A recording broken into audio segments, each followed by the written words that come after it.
একটু কলিজাটা আলাদা দেওয়া যায় না? ওখানে বাচ্চাটা অসুস্থ অনেক। 100 টাকা কেন কেজি? ওই দোকান থেকে তো আমি নেই। আচ্ছা ঠিক আছে, থাক, কি করব, অনেক অনেক টাকা চায়, ওদেরকে দিয়ে করা যাবে না।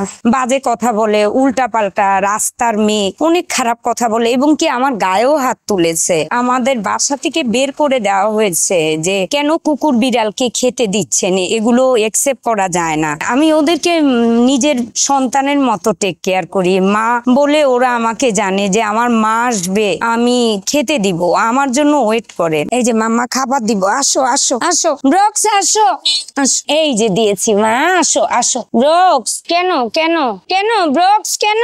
ওষুধ দেয়নি তো, ওষুধ দেয়নি, খাও।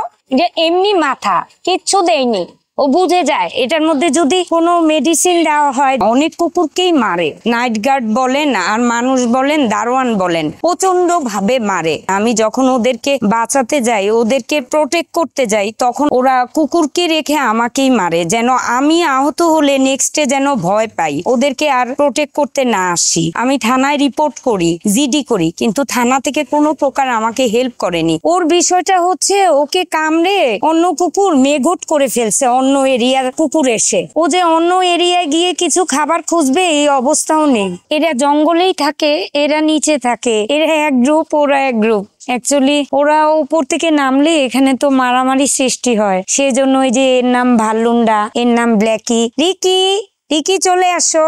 ওর হচ্ছে সমস্ত স্কিনে অ্যালার্জি ভরে গেছে। হ্যাঁ, আমাদের কিছু মেডিসিন হলে ওরা একটু সুস্থ থাকে, কিন্তু একসাথে কটা করব, খাবার দেওয়া, মেডিসিন দেওয়া, একসাথে আমার আসলে ওরকম সামর্থ্য হয় না। ছোট কাল থেকেই আমার প্রাণীদের প্রতি খুবই ভালোবাসা। ওরা বেজবান, কথা বলতে পারে না, বাট সব বুঝে। ওরা মানুষের কাছে এক শিশু বাচ্চার মতো, ফ্লাওয়ারের মতো তাকিয়ে থাকে যে আমাকে কিছু খাবার দিবে। অনেক সময় দেখা গেছে আমাদের বাজারটা হচ্ছে না, ওদের বাজার নেই, তারপরেও আমি কিছুটা হলেও একটু ডিম দিয়ে হলেও ওদের ভাত ডাল রান্না করে দিব।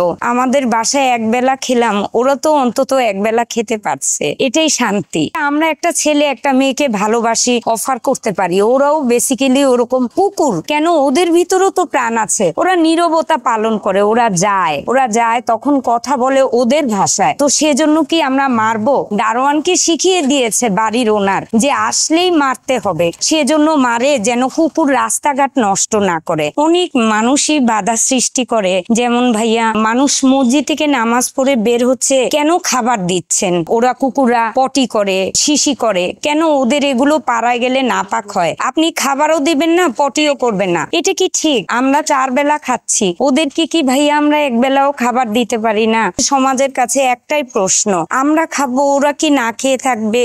আমার মেডিসিন লাগে। অনেক সময় দেখে গেছে যে ওদের একটা ভায়োডিনের জন্য এমনও দিন যায় যে একটা কুকুর খুবই অসুস্থ, তাকে আমি মেডিকেল ছাড়া নিজে পারছি না, কোনোভাবে হেল্প করা আমার সম্ভব হচ্ছে না, তো মেডিকেল নিব, সিএনজি ভাড়াটাও থাকে না। আমি অনেক পথে মানুষ যায়, তাদেরকে পা ধরি যেন একটু সিএনজি ভাড়া দিলেও আমি কোনোভাবে না কোনোভাবে ডাক্তারকে দেখাতে পারি, কিন্তু কেউ পাশে এগিয়ে আসে না যে 5টা টাকা করে যদি 50 টাকাও হয় আমি কুলে করে ধানমন্ডি নিয়ে যাই কেউ র্যান কেয়ারে ডাক্তার দেখাতে, কিন্তু সেটা সম্ভব হয় না। আমাদের কোনো ফান্ড নেই। কেউ আমাকে একটাবার নক করে বলেনি যে দিদি 10টা টাকা দিলাম, ওদের একটু সিবিট দিয়েন বা ওদের একটু ফ্যাক্সও দিয়েন। চুলকাতে চুলকাতে স্কিন উঠে যায়, প্রচন্ড রোদ, একটু পানি দেয় না মানুষ।